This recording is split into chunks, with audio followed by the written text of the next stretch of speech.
All righty. I'd like to welcome everybody to the meeting for the Committee on Health and Human Services. The time is 4 o'clock and we'll call the meeting to order with the council members Joe Wood and Jeff Carroll and myself, Gary McDaniel, presiding as chair. First, we have the invocation followed by the Pledge of Allegiance by Councilman Carroll. Stand. Let's pray. Lord, we do thank you for our blessings that we have in this county, in this country, and you ask that you be with our country at this time, that you be with us as we discuss this business tonight, and that the decisions we make be what is positive and right for Lawrence County, for the citizens, and in your eyes. In your name we pray. Amen. Attention, salute, pledge. I pledge allegiance to the flag of the United States of America and to the republic for which it stands, one nation, under God, indivisible, with liberty and justice for all.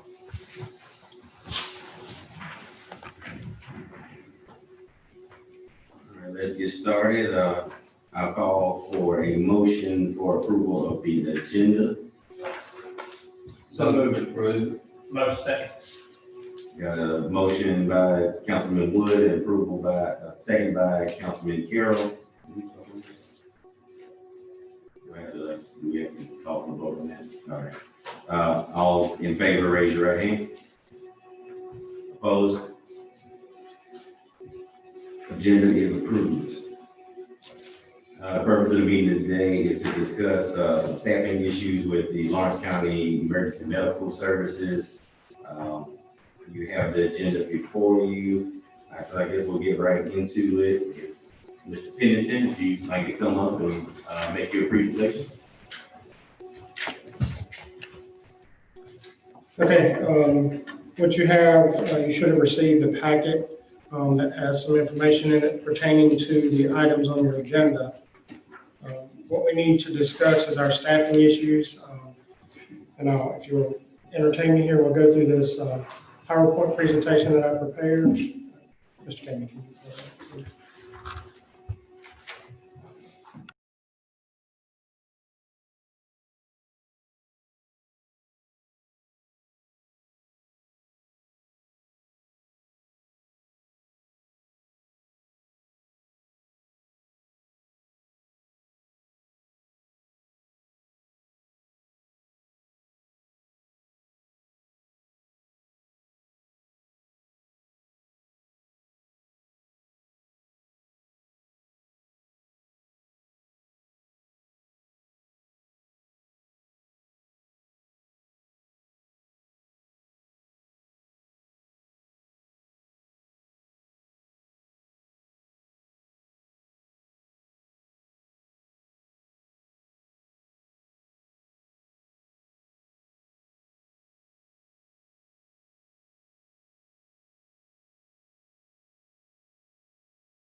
QRVs to cover these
recruit or pull from other services such as Greenville, who has a 12-hour shift already.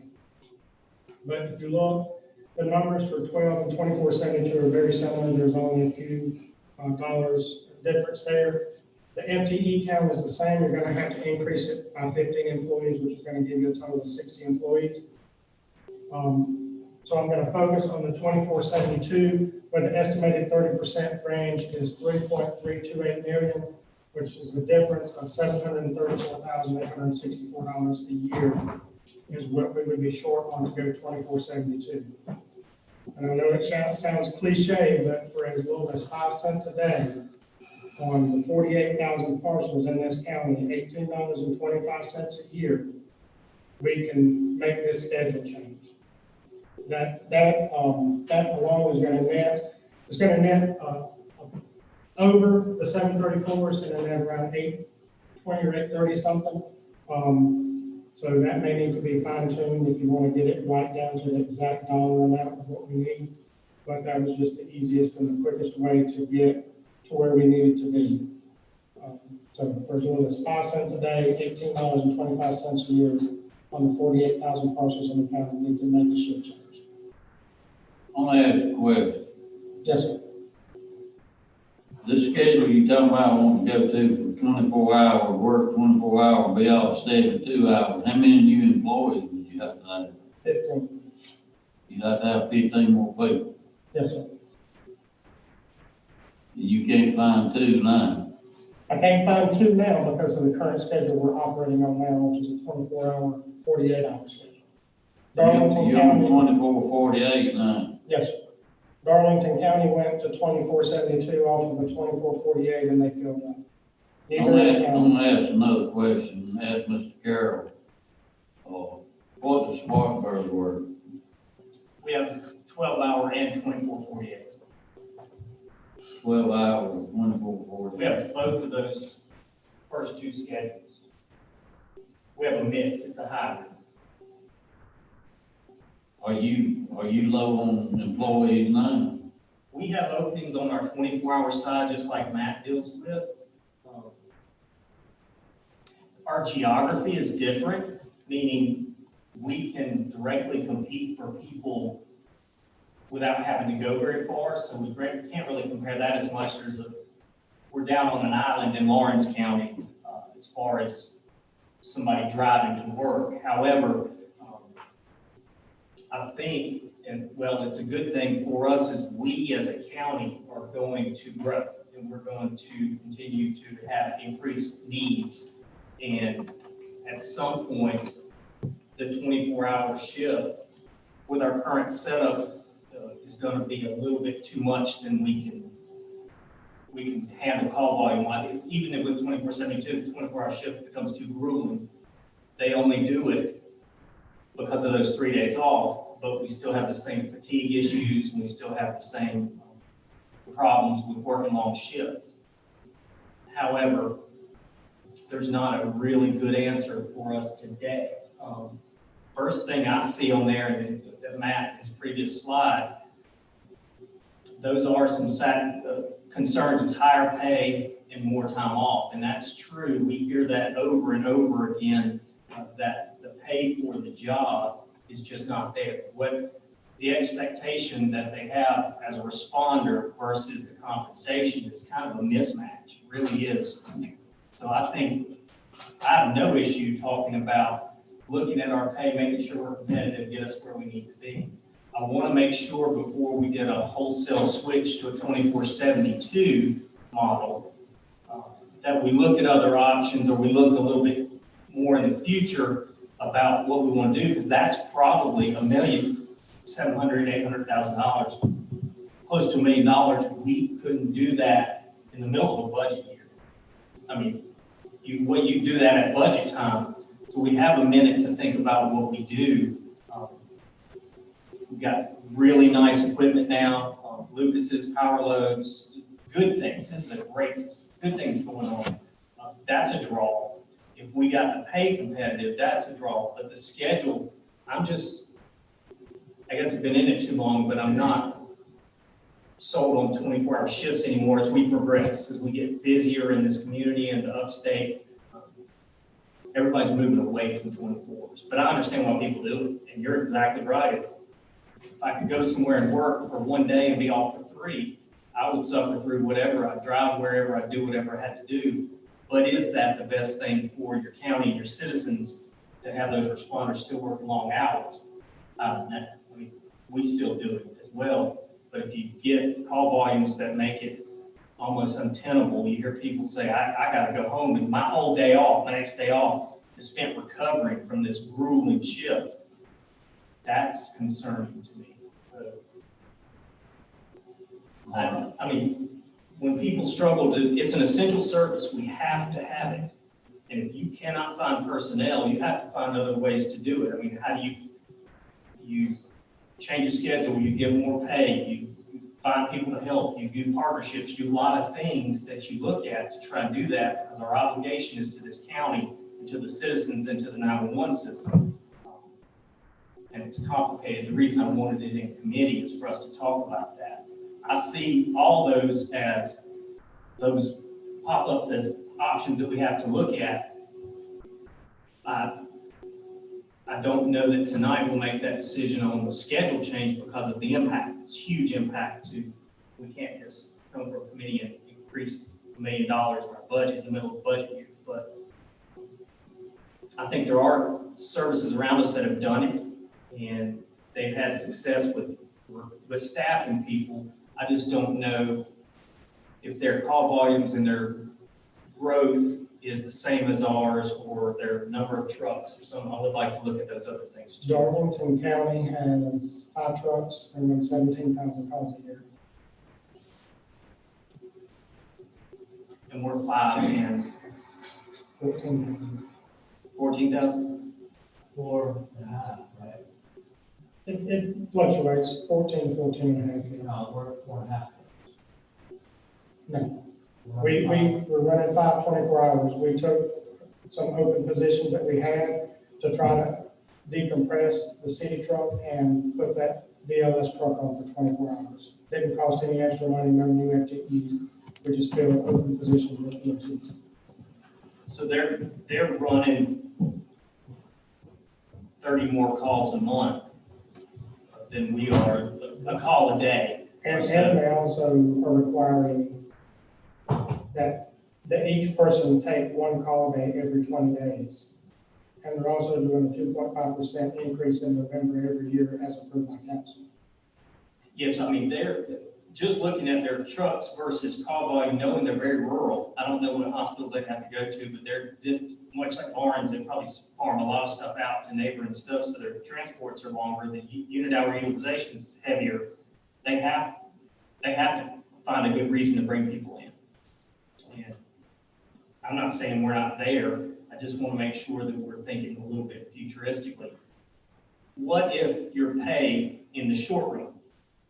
What if your pay was brought up to market and your people retention-wise were given increase where they are now, and then you got to market until we got to budget time? Do you think that would be a good way to look at, could we draw anybody with that? I'm not sure that the draw would be there for that market value because most places around us are already there. So the only draw then would be the schedule. There's no other draw to bring people here. Yes. I think we missed the vote on the salary increase for the draw from the market. I think our only option at this point is a schedule change. We throw a little more money in the water to make it a little bit more clearer. Act 388 is going to restrict what we can do. You're looking at over 4 mils to generate that kind of revenue. So we would have to take a good look at what kind of vehicles we may have even available, methods we have available to even generate an additional $750,000. That's another consideration. Do you have any other modifications, part schedule changes on a couple trucks or something, you have a modified way to get here, or? We have discussed and looked at doing the hybrid system where we do our two city trucks first, and phase that in, do that initially, and then within 6 months to a year, start phasing in the other trucks. I don't have the numbers on that with me, but we have looked at that.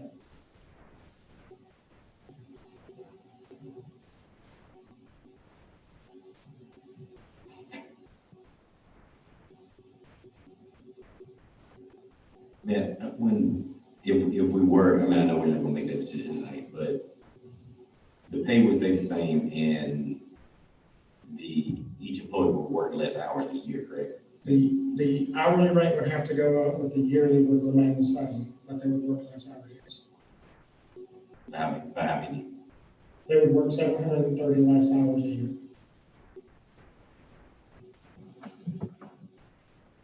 Hours worked would be exactly the same as a 12-hour schedule over the course of the year. Which is one of the positive aspects of going 24/7 too. There's positives and negatives, but one of the positive aspects is we would be moving towards a 12-hour shift, which is probably where we're going to end up having to go eventually, at least in sections of the county, getting away from that 24-hour shift. It's hard to run a 24-hour shift, especially with the amount of staffing level we currently have and have had for a while. We're just burning through our employees. There's no downtime. In that 24-hour shift, there's supposed to be some downtime. And with the call volume and the lack of ability to have enough staff, we're seeing that we're burning through our staff, which is making it unsafe for the staff, when they come off of that shift or even during that shift, or that shift. Can you explain the issue with the 1248 again? I thought I remember you saying that the 1248 you wouldn't recommend it. The reason I didn't talk about the 12-hour shift is we posted probably a year ago for 12-hour positions when we got 0 interest. We posted for 24/72, and then a week we had 7 people that expressed interest in coming to work. The draw for somebody to drive from Greenville or Spartanburg or even Newberry or Columbia to come here for 12 hours just isn't there. It's not worth it. It's not financially worth it for them to make that drive for 12 hours. For 12 hours, potentially get off late because of a late call, drive all the way back home and then come back the next day. Can I ask a question, Mr. Chairman? Go ahead. On it's probably more directed toward Councilman Carroll. If you have a 24/72, is there a prohibition against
So that's the beauty of it for the employee, is that now I've made myself have more time to work more.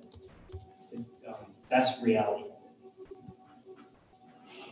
Which is a concern that we would have if we were super busy, which sometimes we are, sometimes we aren't, I guess, but if you were in a system that was very rural, and there was no infrastructure really, the only way you get people to come there is give them something to entice them, and then many a night, they might sleep the entire night or something. That is, I mean, that's something that you do with that. We've just changed so much with the types of calls that we get called for, the amount of calls, the things we have to do now that we didn't have to do before. It's just expanded to the point where those shifts are, I've worked 24-hour shifts, I've worked 12-hour shifts, I've worked nights, I've worked days. It's just tough on the body. So, I mean, most everybody that works CMS has done them all as well. Everybody standing there knows the deal. And would tell you, that would be a draw for me, whether I wanted to work 24 hours or not, to have 3 days to do whatever I wanted and then come back. What we would have to be careful of, and we need to talk about, is if we have 9 openings now, and we need 15 more, so that's 24 openings. If you got 20 people, that still leaves 4 openings you have to cover. Well, your people are going to want to cover that because they're making 20-something bucks an hour now, and their overtime at $30-something an hour, and they want to pick up overtime, so your overtime budget does get crazy, and so you have to watch those kind of things on top of your regular anticipated budget. Not saying that that's something that's a hard stop, that we don't do it because of that, but it would be foolish not to understand that from a budgetary standpoint, if you aren't fully staffed, this costs you far more than what you have on paper as an estimation if you work. Does that make sense?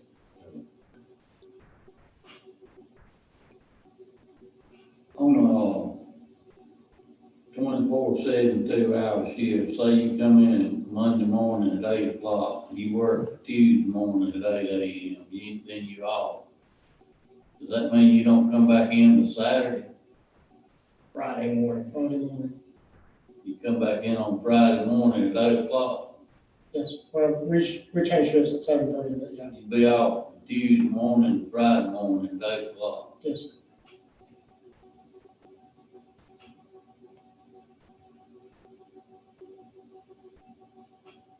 And like Mr. Farrell said, there are those, inherent problems of, are we going to be able to recruit enough people to fill all the spots that we have that then could potentially lead into a higher overtime rate? Because now we've changed the schedule, now everybody's making more, so now we've got to fill these spots. But right now, we are not filling any spots. And I've got 2 employees that are working 48-hour, 24. They're working 2 days and they're off a day. And they're coming back and working 2 days and they're off a day to help cover these slots. The other problem is, I don't expect a decision to be made and then turn right around tomorrow, just figuratively speaking, tomorrow being fully staffed. But the longer we wait, the worse it's going to be, because as you've seen on that schedule that I showed you with those 4 openings, that was during the week. If that was a Saturday or a Sunday, myself or Rick, the education director, or Kevin, the deputy director, whoever is on call, would have been in here for 24 hours for that Saturday or that Sunday. 2 Sundays ago, I had to come in and work 12 hours because we were short-staffed. That Sunday, we actually had to shut the truck down, even with me coming in. What do you do in that situation, knowing the calls are there and stuff? What is our plan? How are we covering that need? We are currently partnered with Prisma as another decompression measure. They provide us a truck 24 hours a day. We shut one of our trucks down. We moved that truck to cover that area. But we essentially, one of our resources were closed, and had I not came in, there would not have been any backup for the county at all for that day. What is their availability or capacity to help us on any given day? That truck is dedicated to us every day, 24 hours a day. The only caveat to that is for every day that we don't have our non-emergent truck, they potentially can and will be pulled to do discharges out of the hospital. So there could be days to where if the hospital in Lawrence discharges a lot of people, they're not available to us for most of the day. And if you had a Saturday, like you said, and they already have one, did you drop another? Have you asked, or were they able to ramp one up and help us, or? Short notice, I wouldn't think they would be able to, because when we met with them initially for this, this initial partnership, they expressed to us how stretched thin they were already with Greenville County. They were, I believe they told us they were providing them, sometime 5 trucks a day for Greenville County. And the other side of that is, and I know this probably isn't the right way to look at it, but I guess being a special revenue fund, for every call that we outsource, that is going to also negatively affect our bottom line when it comes to budget time and balancing the budgets. Yeah, I mean, I guess it's a trade-off. If you don't have the staff, you're not paying salaries versus not catching calls. We'll see. I mean, obviously, we're gonna see when the revenues come in, the budget time comes around, we're gonna see if we've had multiple closings and we've had a partnership ambulance that came in and picked up calls. We'll see how that goes against our budget and revenue. With that partnership with Prisma, let me say this too. As a part of that partnership with Prisma, when we have our non-emergent truck, we get every discharge out of the hospital, unless it's an ALS transfer to another facility. Then that Prisma ambulance will take it. But so we don't totally lose out all the time, but there are times when we do lose out because of not having our non-emergent truck and then having to have them there as well. What is the object of this part of this meeting? What are we supposed to recommend the council? Are you wanting permission to go on the 24/72 shift? That's what you asking I for? want to switch to a 24/72 shift. The purpose to come back here, we had a meeting a couple of months ago. The purpose to come back this time was to allow a more in-depth conversation and provide you with more details so that you could understand what it is that we're wanting to do and then make a better informed. Well, when would you want to put this in action? I mean, if you need 14 more employees, put it in action. How can you do it if Like you I ain't said- got 14 more employees? Right, and I don't anticipate, if this were approved tonight, I don't anticipate going out tomorrow and getting 14 people tomorrow. I don't anticipate that at all. It's gonna take time. I just don't know that we can sustain long-term at the current rate we're going. At the current rate we're going, I've been keeping up with some of the hours for myself, and I have worked an additional 24 hours on top of my 40 hours a week over the past couple of weeks to make sure that we have backup, to make sure trucks are covered. And it's probably getting close to the same for the other two, and it's only going to get worse. Because as these openings continue, we're going to work our people harder, we're going to call out more, so we're going to have to come in more. I know it's not ideal in the middle of a budget session, in the middle of a budget. I don't know that a substantial salary increase is going to draw anybody. I don't know that. It's an option that we can look at and try in the meantime, but I don't really know for sure that that's going to work. It didn't work for Darlington, but we're not Darlington. Now, they are a Group 3 county.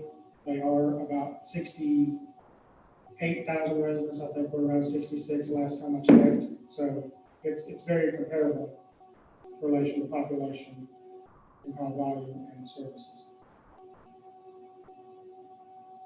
But the ability for them to draw from local directly around them is probably. Ross, you got any batteries? I'll get that.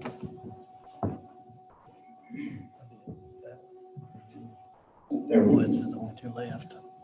Having access to upstate counties and the size is a benefit to us. They don't have that directly around them to draw, but probably from geography, they're very similar to us on that.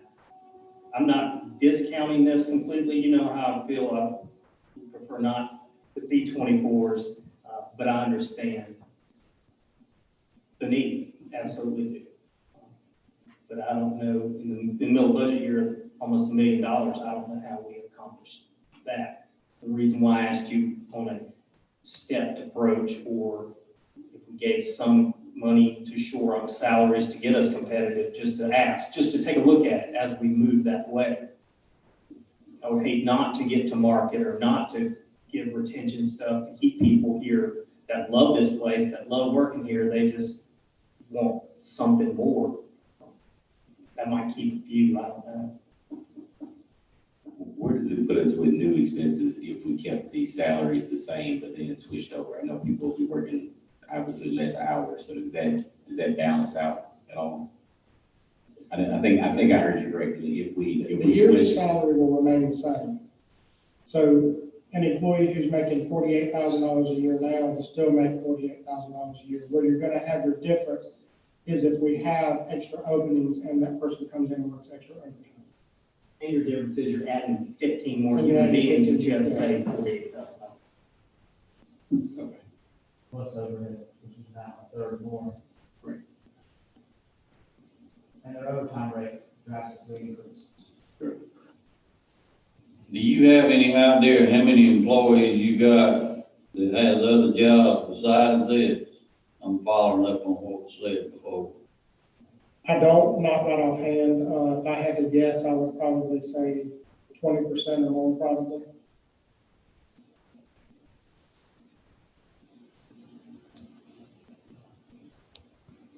I mean, I guess the answer for a schedule, is it just the schedule? I'm gonna say no, because if you were to say, we pay our paramedics $14.50 an hour on a 24-hour shift, if we say we're gonna switch to 24/72 at $14.50 an hour, I don't know how many people stay, because that's 32 grand. Right. So it's not just the schedule, it's the other things that go with it, on top of it. So we have to look at both sides of that, both the dollars Right. and the schedule. Yeah, something we definitely have to look at. If we could balance it with either reducing salaries, I don't know what that looks like. I just want to put all the options out there. I think if we went 24/72 and we did a salary reduction, we would be right back where we are today. It all boils down to the bottom line, money. Money and time. There's not a department in this county right now that the employees don't want higher pay, and they don't want more time off. I don't disagree. There's not an employee in this county won't tell you the same thing, everybody works in this county. Or anybody that works for BMW, or works for the transmission place up here, they want more money and they want more time off. It's just the way people operate.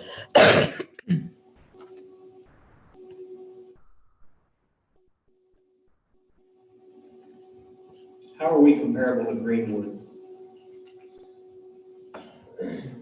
On the 24, I think we were comparable until they started this new recruitment tool they have now where they're offering for paramedics $660 a year up to 20 years for experience on top of the base pay.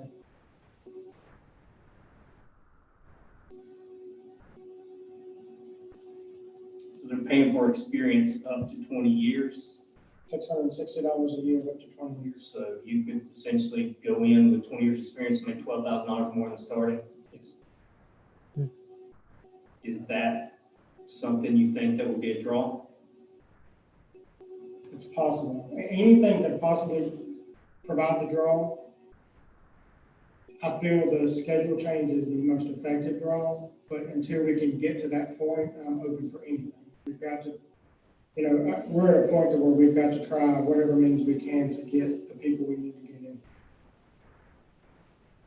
I've read, and I don't know if anybody else did, and I didn't go too deep in it, but there was an article with the director of Greenwood, and he talked about some challenges they had and things like that, and I didn't see all the things he was offering, but he had a 12 and a 24/48, and I even think he may have referenced the 24/72 and thought his end game or the future of that place was not 24-hour shifts, it was different shifts or shorter shifts or things like that. So they're very close to us, but they might be a little busier than us, but that's why I'm trying to keep us comparing to us, not necessarily more rural than us part of the state as far as the schedule. 'Cause I'm looking 5, 8, 10 years down the road, not just this year or next year, because you can look at the planning and development of this county. We're not shrinking, we are growing, and we're gonna continue to grow, and the demand will continue to go up. We'll have to add units and things, and that gets more expensive, and it becomes, what is the best way to manage this system within a decent budget? I mean, we'll give you a decent budget, but you have a finite amount of resources, so we have to find the best way to provide EMS service at the most expeditious, the cheapest way that we can do it, not cheap, but the best way of using taxpayer money for the job, so.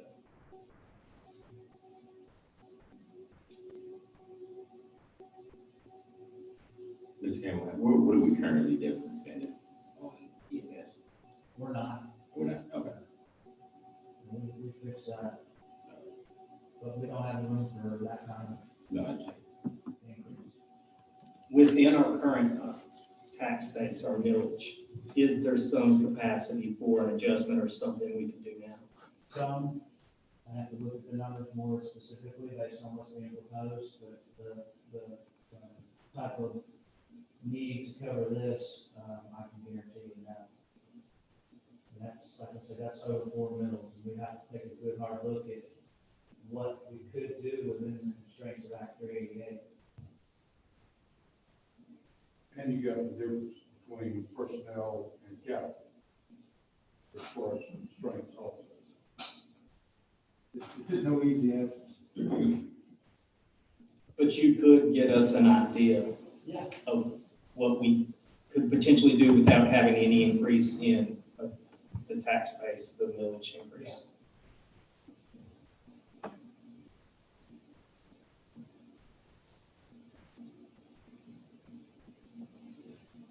I know we're not gonna make a decision on this tonight. I know we've got one more point to go to, I think, is that correct, Matt? It was kind of all summed up in there, but yeah, and that's for myself, Rick, and Kevin, and the exempt staff on some type of compensation for the extra hours that we have to come in to help cover these open positions to ensure that either trucks are covered or that they have the essential resources needed to do the essential functions that they have to do.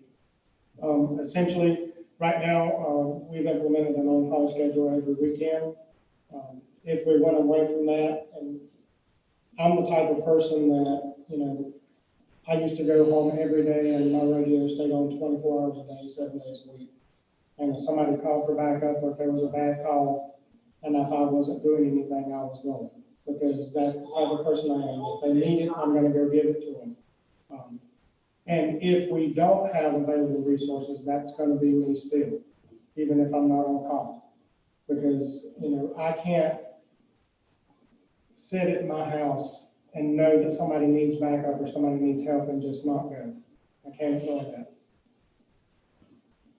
So we're asking for some type of, compensation. Initially, conversations that Mr. Kamey and Casey and I had were taking us out of exempt status to allow us to accumulate overtime, which is going to cause a huge problem in the budget because of the amount of overtime or the rate of overtime that we would accrue.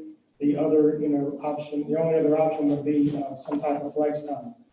My issue with that is if I come in and work on a Sunday and I have to work the whole 24-hour shift, then for 3 days the next week, I'm not going to be here. So nobody's going to be here essentially to do what I need to do for those 3 days. And I'm not quite sure, and Casey can probably provide more information on what restrictions would be on the comp time or the flex time of when you could take it. If there was a time frame in which you earned it, you had to take it within a certain time frame. I know as an exempt employee, that is not a consideration. And I think all the positions that we have in the exempt category are that way because they meet the test for exempt category. And so you can't just choose to toggle between one or the other. It either is an exempt position or it's not an exempt position. And that's federal law. Yes, I don't think we can monkey with that. If there are opportunities to do a flex time or do something instead of you working a 24 two of you on call one weekend, you work 8-hour shift apiece or something. I don't know how we would do it. But I do agree that your dedication goes far beyond what most people would ever do. 100%, you're appreciated for that.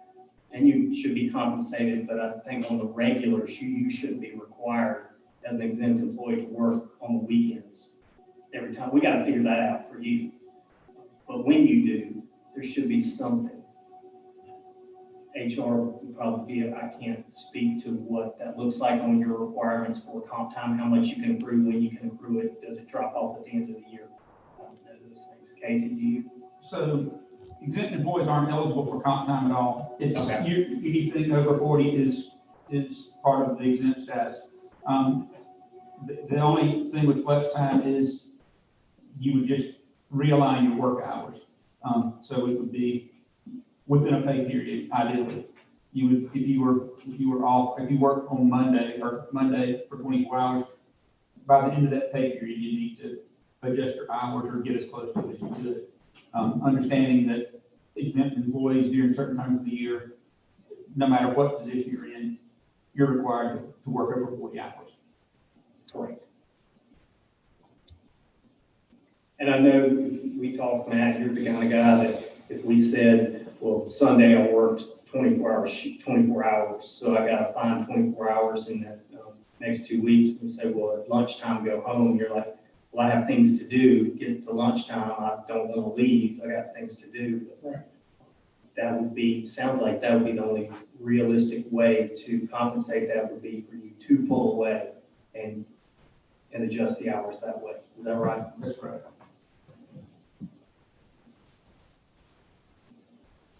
But I don't think that's an option to switch to non-exempt.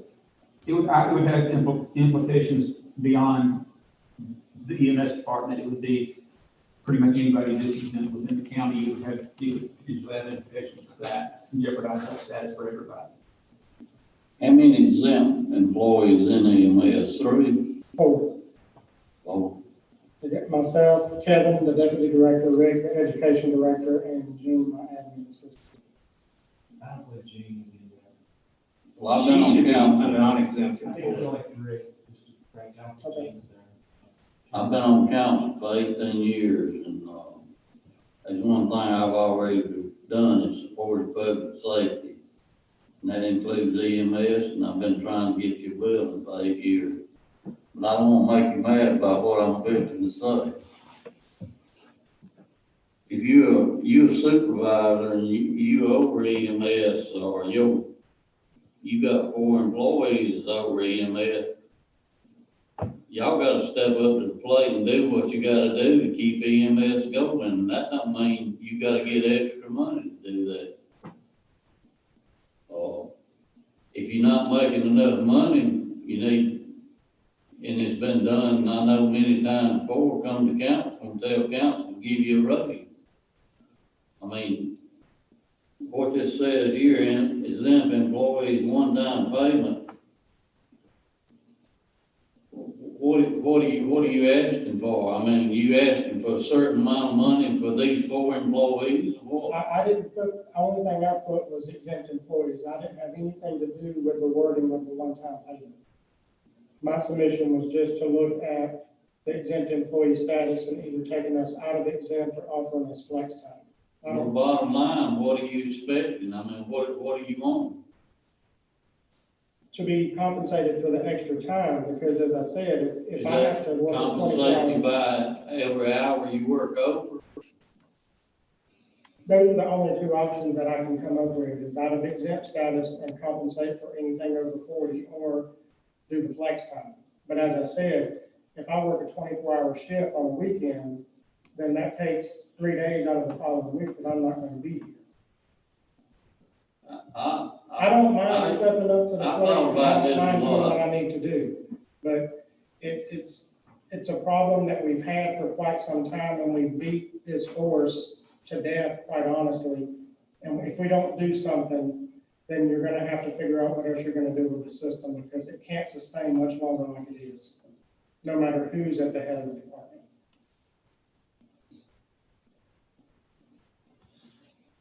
I've thought about this a lot, you know, and it's not just y'all, it's not just the EMS, it's, especially with this pandemic going on, there's a lot of people working extra hours, but if you're in a supervisory position or director position or something, you got to do what you got to do to keep that department going. I mean, that's your So should I responsibility. work, so if it comes down to what you want me to do, now, we just talked I about didn't say how, what I wanted you to do, I'm just talking, but what we just talked about was how, Mr. Carroll just said how dangerous 24-hour shifts are and how he doesn't really support them, so if there's a weekend where I have to work on a Saturday for 24 hours, and then somebody calls in on that Sunday, now I've got to work that Sunday for 48 hours, and then come in that Monday, plus that Friday that I would have worked before that Saturday. That's where we are right now. That's that's the chairman position we're in. down, they work for schools, David Field. He's assistant superintendent over there in the school system. He makes a good salary. If they short a bus driver, what do? He puts his ass on the school bus and drives that school bus. He Well, don't get you extra know, money for driving that school bus. I don't know if he does or if he doesn't. I Uh, haven't asked him about it, so I don't know if he does I or if think he that don't. would be- Mr. Chairman, can I put one thing to rest, and I'll ask Mr. Bolton on this. The one-time pay, would that not violate the bonus provisions of the Constitution that a salaried employee, government employee cannot receive a bonus? To my knowledge, it would depend on how it was structured. If it were a stipend or something like that, it may not be, but it would be considered a bonus. Which is in violation of the Constitution. But I want to be clear that that wording of a one-time payment is not my wording. And that's correct, it's not. It's just looking at the well, problem. all I know is what I read here on this piece of paper. Yeah, I'll take blame for that. It's really, the problem is that they're having to pick up these shifts because we can't get people to. And I'm not sitting here trying to make somebody mad, I'm just being point blank about this, I mean, the way I feel about it. You're right during COVID, especially when it first hit, there was no time for sleep. We make a little bit of money sitting up here on council, but we might make 5, 6, 7 times a month. We get paid for 2 times a month. Have you ever heard me come in your office and say I need a little extra money? So we're really not comparing apples to apples, unless you've been on that truck for 24 hours and run calls, it's not the same thing. He's doing above and beyond what's expected of him, and I get that. I don't want you, I told you, I don't want you to do that, I don't want you to have to do that, and I laud you for doing that. I'm And we can not figure saying something- he's not doing above and beyond what he's expected to do. I appreciate what he's doing, I appreciate what all of them do. If they wasn't doing that, they'd probably have to shut down this thing. Yeah, and And that's what it might come to. Well, we'll definitely, as a council, have to figure something out before that happens, because that's our job. And if Matt says this is the only option, we have to look at all options, all things that are available to us. Other systems have run up against this exact same thing, and they've done lots of different things. They've had partnerships, they've had outsourcing, they've had schedule changes. Everything's on the table at this point. So that's why I wanted to try things incrementally to see if we can diagnose this problem and get some solutions that work a little bit. There is no one answer because it's a changing animal. It moves and the needs are going to be there. And Mr. Wood, I was not saying you said anything. I was just trying to make sure because he got a little defensive. He took it as an affront. I'm telling you, he did. I know. And I kind of did too, because I understand exactly what he's saying. I'm in that position. I'm feeling the exact same thing. It's just he puts so much of himself into it, and it's so real, and he's so close to it that it's hard for him to look at it from outside because he's so deep in it with such a passion for it. And so that's awesome. You don't find that often, but the solution's going to lie somewhere outside of that probably. because I just think we're in an environment that's changing so rapidly, and we see what's around us and where I think we're going. And just my opinion, I'm just one guy, but that is not our future. 24/7 is not our future here. It's a short-term solution maybe to draw some people, but this is my opinion. Again, I'm not right on everything, but I get the opportunity to speak because I'm right here. That is not my solution. I don't think. And I know we do want to work towards a solution. We know this is the issue. We applaud you for going above and beyond, and the rest of your staff as well. Just like I said, it boils down to money, boils Right. down to that bottom line. And that's where I was going with it. And I think there's gonna have to be some kind of give and take here. We change the schedules. I don't see how we keep salaries the same if people are getting more time off. And I understand you said is people probably gonna be back in the same situation. But if this is something we want to try to implement, and if you think this is the corrective action, we've increased the salary before to try to make it more competitive, or at least comparable to bordering counties, and it doesn't seem to be helping.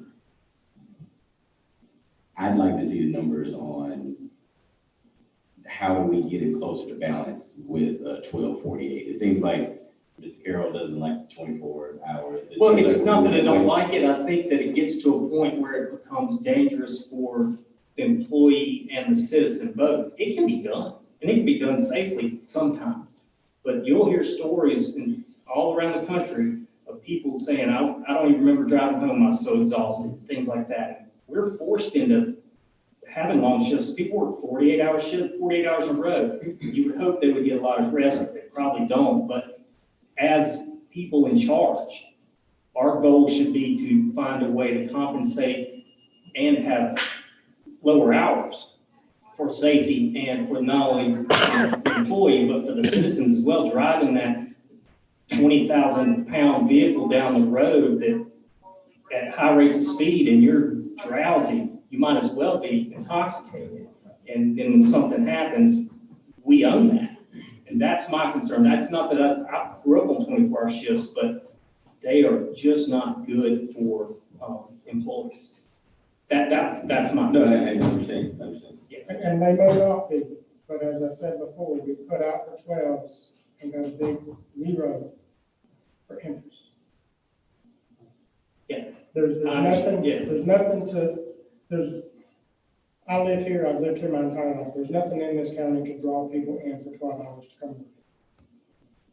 If you're gonna do 12s, then you're gonna have to substantially increase hours. Or the people have to, or to be here, or want to be here, or live close enough that they would do. I mean, you have people though that drive, and this is the thing, it's more the job on some of it, because people will drive an hour and a half to go work a 12-hour shift at BMW, or an 8-hour shift somewhere. They will drive for hours to do whatever. I know people who drive 2 hours to go to Greenville, work 12 hours. They will do it.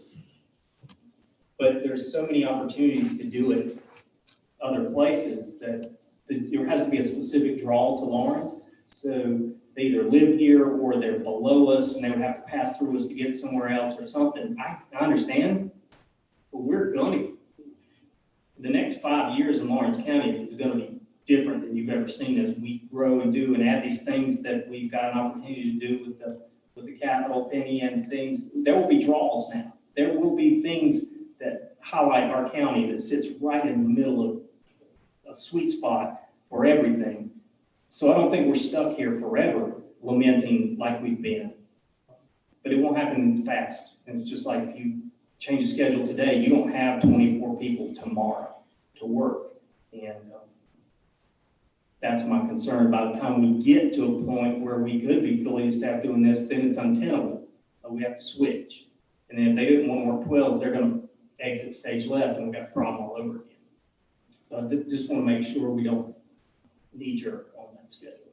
Mr. Chairman. So where do we go from here? When y'all came to council a few months back, there was 3 of you, I believe, you was asking for raises, 3 for your salary people. Yes, sir. And this council turned it down, that They turned me down, they gave the other two a raise, but they turned me down, yes, sir. Okay. Mr. Chairman, would you entertain a motion or suggestion? Yeah. So I still think doing nothing is not an option. And so I know what the market is in as much as I've seen a market study. The market is different from place to place, but I know what the market up here is. And we're about $3,000 behind the mark on starting right here. So I would make a motion that we give an across the board $3,000 raise to our EMS staff, which would not give compression the way it would if we said we only put it on starting. That way, if you've been here 5 years and you've got a longevity raise, you get this additional. So somebody coming in new still is behind you on the spread, but that would at least give something to the existing staff who are staying and maybe be a differentiator coming in the door for somebody who's looking for a job. It's not going to be the answer, I know that. But it's something in that way, we take a step towards at least leveling the playing field, getting a good objective look at where we are, why we can't get anybody.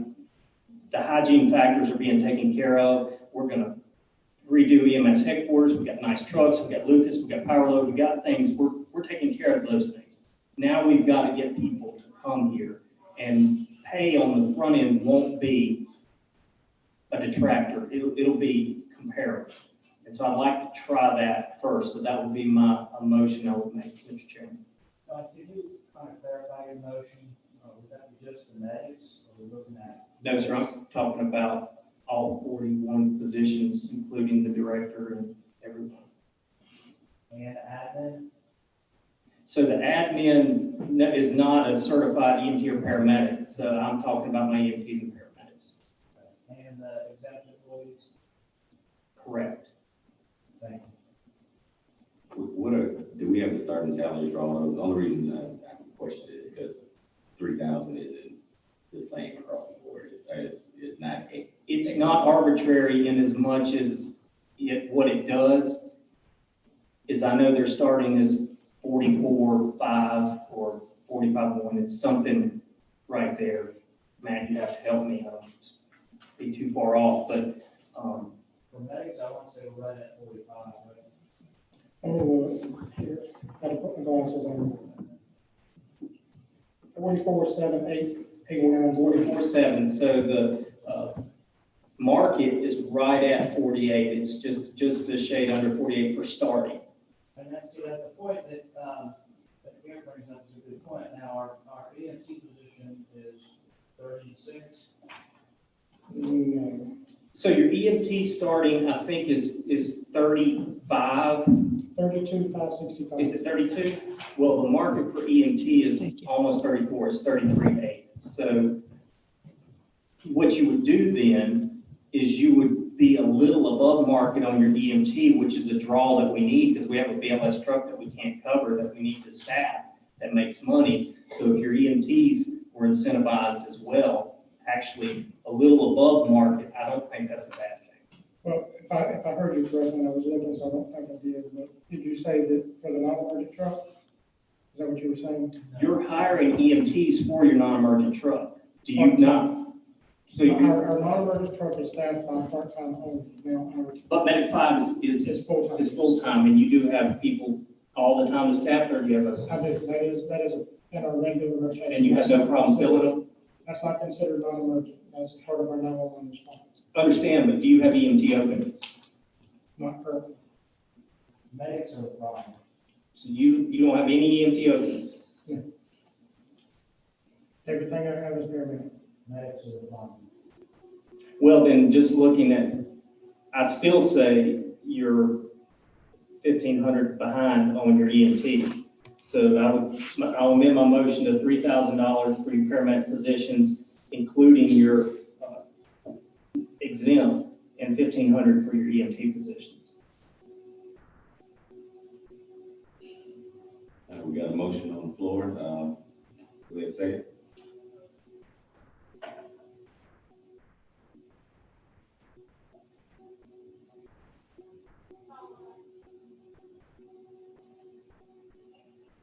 Motion dies, like we say. I agree that money is the main problem, and that's where we need to start. But I think a motion of that, since it's not budget time, needs to come before the full council.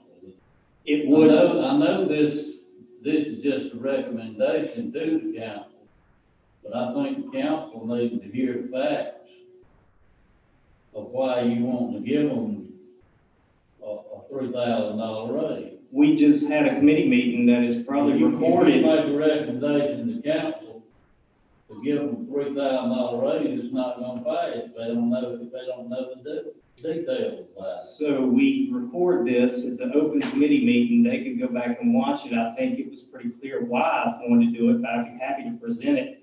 It's got to pass this committee to even be presented to council. I'll be happy to present why I suggest that. And you have one of the councilmen sitting right here listening to it already, that's on council. I don't think that's a hindrance. I think it's why we have committee meetings. You do things like this to get the committee to agree, and then we go to council and explain it. I understand. And the reason I didn't provide the second, You in my got mind, it. only because, one second, Mr. Wood. I think we should look more towards the incentivizing, either the incentivizing folks based on their experience. I know you mentioned that, was it Greenwood County does that? Yes. Right. I think that's an option that I would be more inclined to lean into. And the fact that we don't have an issue with EMTs right now, it's just strictly paramedics. On top of that, I know you amended your motion to not do a, blanket amount across the board. I think we should look at maybe a percentage of current, just so we keep everybody fair, so it can be fair and equitable. If that's something we want to talk through now, try to figure out how we do Well, it. what I presented was fair and equitable within the system that we have set up for hierarchy. If you've been here 5 years and you got the 5-year longevity bonus, and you've been here 10 years and you got the 10, so you're still at that, you're getting the same increase based on where you are. Since if you've been here 10 years, you're already 20% higher than the starting. So your $3,000 is on top of the 20%. We're not leveling everybody. What we're doing is in their current level, we're giving them the same thing. So it moves the whole scale up with no compression. And you bring people in now new that get a higher rate. If you leave it at 44,000 and get a new medic, and they get exactly $0 for experience because you're doing it per years of experience, you're not gonna draw any new ones. And then people who are 10-year medics, which would get $6,600 more than starting, would be at 50,000. Well, a 10-year medic is far making more than 50,000 at any EMS system. So that's why I'm thinking that's awesome for Greenwood to bring experience in 15, 18 years, because then it's big, but the middle 5-8 year, I don't know that that's a draw unless their starting is higher. If we do it at 44, 45, we're just gonna get to market with the 5-year medic. The 5-year medic, it takes him 5 years, he comes here, he's at market now, he's not above, he's not getting any bonus. That was the reason I recommended what I did. So basically, that recommendation was raise everybody's salary equally, like $3,000 fee. I firmly agree with you that 100%. When you go percentage wise, the man on the lower side of the totem pole, he don't get much money. The man making a bunch of money, he gets a whole lot of money. So if you do that, give everybody a $3,000 raise. That's what I said, that was my motion. Nobody seconded it, so that. I would entertain a motion from you, Mr. Wood. Uh, I would entertain a motion from you, if you'd like to make a motion. I'm not gonna make a motion, I think.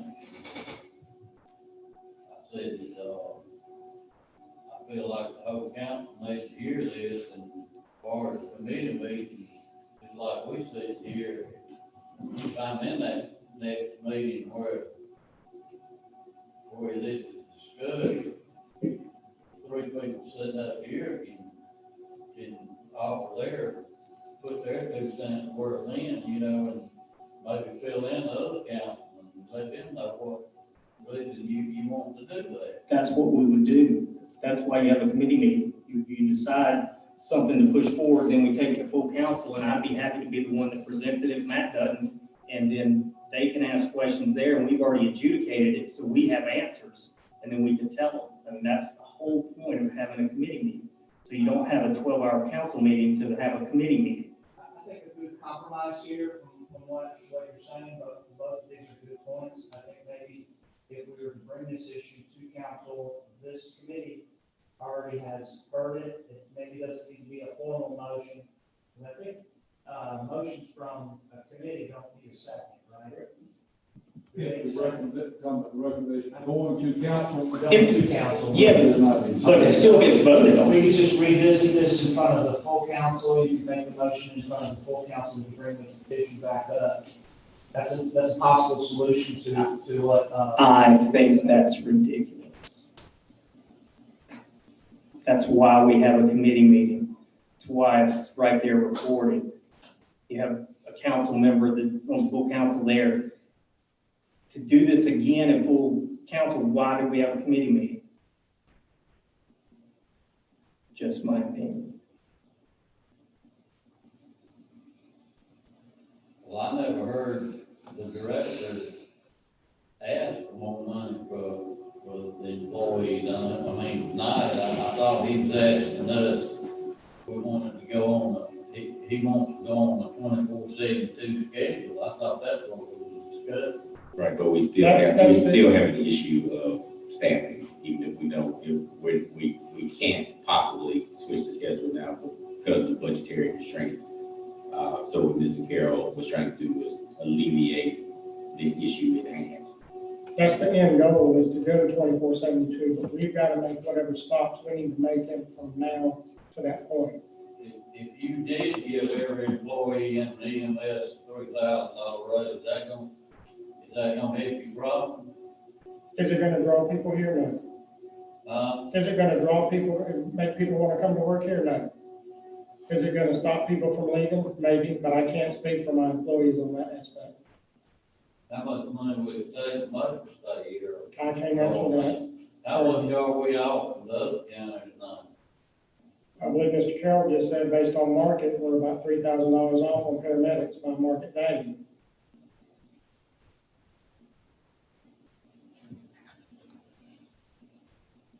But even if you look at market value, and then you look at what Greenwood's doing and what other places are doing, with incentive pay for experience, that's gonna knock that out of the park too. So a tiered or smartly stepped process is what I was looking at. You get to market. So now the playing field is level. If Greenwood's at market and now they have to give the years for experience incentive, maybe we look at that as well if it becomes something that works. We have that structure already. We have yet to have anybody attempt to bring that to county council. But we currently have a structure where we can hire you with 20 years of experience above the entry level pay. The only problem is I can't do it and the administration can't do it, but I have to do it for county council. County council would then have to say, okay, we're going to allow you to hire this person. We're going to allow you to give them 20 years of credit. So what they would do is they would slide over on the scale, which is 3.5 every 5 years. So if you got out, they would actually start at a much higher pay. So we still have that structure. We have that structure in place now. So if you did that, in order to stop compression, if you've ever done compensation, you'd have to give all existing employees that have experience the $660 a year. So if you had a 20-year medic that makes $60,000 now, they're gonna make $76,000. And if you don't do it for them, then they put all this time in, this guy coming in. But it's already in place. So if you've been here and you've been here 20 years. And it's exactly $660 a year. No, I'm not saying 660. It's 3.5% every 5 years. We just changed it, now it's 0.7% every 2 years. So every 2 years, that salary goes up. So every 2 years you stay with us, it goes up 0.7. So employees that are with us, they're already higher than entry level pay. So your adjustment would be something that would bring the whole pay scale up. And that's the correct way to do it in terms of adjusting the pay scale. Do we offer or acknowledge that with new employees that we're trying to hire? We can, but it has yet to be done. We just put this new structure in Right. place since I got here. We put this new Because I was structure. unaware you could do that with it. Well, we can do it, we don't have the authority ourselves to do it, which is one of the problems we had when I first got here. We didn't have a good compensation study, and a lot of the adjustments that have been made were not council-approved adjustments. So what will happen is, somebody's gonna have to come to county council, the department head's gonna have to come to county council and say, I wanna hire this employee at something other than entry-level pay. Casey and I, we can only put a new employee on the entry-level pay. If they've got 20 years of experience, they can fit right into our structure, into our current pay structure. It just has to be approved by county council. Once a couple of these come to county council, eventually county council is gonna say, okay, administration, y'all take care of it. But until we get to that point, I'm not comfortable just automatically bringing people in at anything other than entry-level pay. But what Does that about, make sense? what about the man who's been here 2 years, that's got 20 years experience? We have to go back and make it right for him though, right? You can't necessarily retro. No, you See, the whole system goes I'm away. looking around the room and I see somebody who might have 20 years experience that might be new, that would be completely compressed if you did not do that for them and you brought somebody in that makes now $12,000 more than him. I can tell you where he's going. It won't be Lawrence County. Now, we did adjust the pay, and when we did it so that it wouldn't compress. But now that we have this system, we can't go backwards. So if we have somebody here that can make more money somewhere else, the only way we're gonna be able to take care of that, they're gonna have to go somewhere else. If somebody does come in brand new and somebody's been here 20 years and they've got 20 years of experience, your point is absolutely correct. They just started with us, they've got 20 years of experience as an EMS person, but yet they're not starting at entry level pay, they're starting at that same pay as somebody that's been here 20 years. Is that fair? We gotta have some kind of structure in place. We had no structure before. Right, so we can't have both is what I'm saying. So Yeah, sure. once again, my suggestion for an across the board to get to market is the only reasonable solution that doesn't cause compression, that doesn't go against the current pay structure, and gives some incentive for people to either stay or now come. And you're absolutely correct. That is the only way to do it, is to do it across that whole pay scale. You gotta raise that whole pay scale up, otherwise you might as well throw the whole system back out and go back to chaos. Correct. And we have spent years getting from chaos to an organized system. So you're absolutely correct. The only way to do this is to get those two market. And you're gonna hear a lot about this. In fact, Casey is gonna probably look at, I know this is more towards you two than three. We're looking at the compensation countywide, because we know the same problems happen in other departments too. The sheriff's department has indicated, and I don't have to substantiate it, we're paying entry-level deputies at $36,000, $35,000 a year. They can make 42 starting in Greenwood County. We're not at market. So if we're not at market, there's other departments too that are gonna have to be looked at. Really, you have to look at this as a whole system now. If you look at individual departments, now this is different because this is a standalone entity. EMS is a standalone entity, so I'm not too uncomfortable with you making this decision just with EMS, just like if we did it with fire, it's a special purpose tax issue. Or solid waste. Solid waste is a special enterprise one. Everybody else, we're all lumped into this big pot called general fund. And if you start picking your pieces of your general fund, you're gonna really run into some problems with the general fund. Again, this conversation is for you three, because that issue is gonna be hammered home to you all probably very soon, not from us, but from the department. And I also believe, and I could be wrong, but I looked at numbers, and we would probably be able to absorb what I suggested, which would probably end up being about $140,000, $150,000. That's the number I came up with. So we could absorb that within our current village, and it wouldn't really have to go and do anything, and it would be a step. When we leave here tonight, you know what we've absolutely done? Nothing again. We've absolutely done nothing.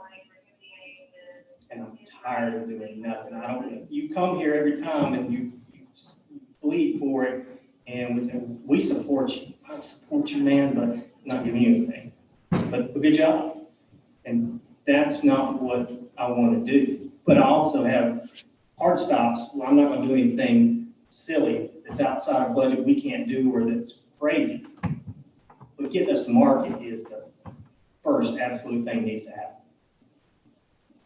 End of soapbox.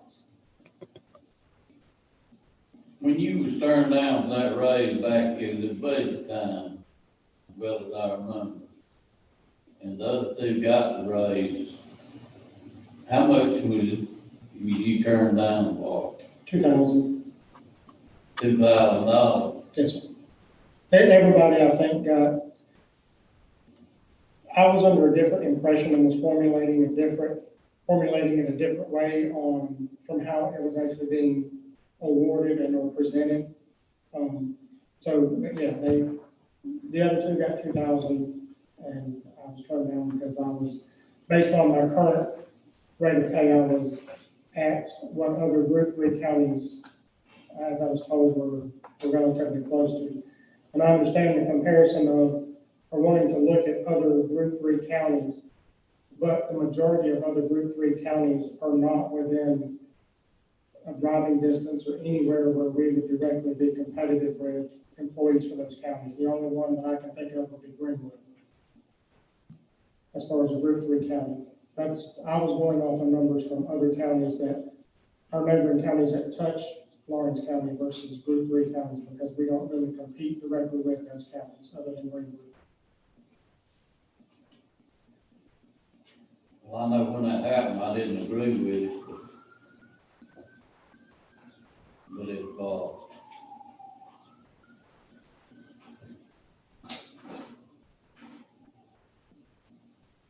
I like to make a motion that.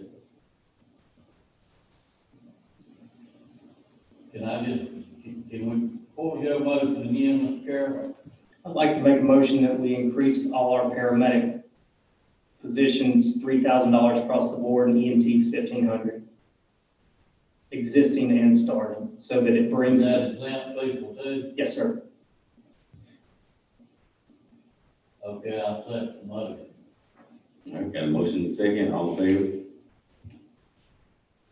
All right, I'd like to make a motion. I'd like to make a motion, we add that $2,000 back to his place. Recommend to do that, where he was turned down the budget time, the other two got their raise, he didn't get his raise. I'd like to make a motion to give him that $2,000. Matt, would you be okay if we discuss that at budget time for your additional increase? That will be fine. It's gonna get too muddy. It's gonna get too much ask if it gets complicated. Personal opinion. So will your motion dies for lack of a second? All right. So we have our motion take towards council to increase salaries across the board, paramedics and non-exempt 3,000 and 1,500 for EMTs, correct? Paramedics and our exempt leadership, which will be our training coordinator, our assistant director, and our director. That's medics and the exempt employees. Not our assistant. Our clerk she's non-exempt, right? We're confusing that, right? Okay, yes, exempt. Clerk is a clerk, and that's set in a different pay scale. So what we're talking about is adjusting the pay scale for EMS, for the medics, starting pay, as well as existing employees. We're bringing the whole system up for medics, as well as the exempt employees, and there's different tiers of medics, just so you know. And then 1,500 on the EMT level. Correct. Annually. And that's 24 hours. Those are 24 hours. We don't have any 12, we have 12. He had 12, but not anymore. Next question, No 12. next question, this passes the full council, where's this money coming from? Is it coming out of the millage of the EMS? That was my request, that when I asked if we had any capacity in the current EMS millage to do this without a tax increase, I believe there is enough. Yes, sir. So there's enough in there, Mr. County? Mr. Carroll says there's enough. I don't recall, without looking at the numbers, I don't recall. We're not running the deficit. We're not running the deficit currently, correct? And we do have a fund balance. So it would cause no tax increase this year for sure. I would agree that it would cause no tax increase this year. Why do y'all not want to give him his $2,000? It's not that I don't want to give him this $2,000. That's an additional budget increase that we did not do at budget time. Not saying it was right. That was actually a mistake in his request, right? I mean, the way it got presented, you kind of got cut out or left out, if I remember. And the other two got the increase. And I don't know who brought it up or said that you might be out already above market for Right. your position. Based on the three counties. But I looked at all positions, basing them on the upstate of EMS, upstate South Carolina for EMS. Across the board, all positions, and just about exclusively, we're about $3,000 behind at EMT. Well, EMT is, Lawrence actually pays EMTs pretty well, but paramedic, FTO, assistant supervisor, you got one other position. Advance EMT. No, there's FTO and lieutenant. Everybody is just about $3,000 behind on the scale that I have compared to what you're paying, to what I see. So that addresses that. An additional increase for Matt that we did get last year, something I think we can look at at budget time. But that would be different from what I'm trying to do, is just take everybody in their existing salary and get them to market. The fact that you got slided on last budget year, we can fix that at budget time. And that's fine, I'm fine with that. All right. Any other questions, concerns? Matt, you got anything? I do not. Mr. Wood, Ms. Carroll? Next thing you got coming, the sheriff's department. Little guy coming to play me, or man that's coming to play me, he's already promised he's gonna give all Dexter's a raise. You sure you don't want to stay? So it's kind You sure you don't want to stay? All right. of. So we got a marching orders for full council. Entertain the motion to adjourn. So Just ain't been my year. I lost the president and I lost the other. All in favor? Adjourn. Thank you.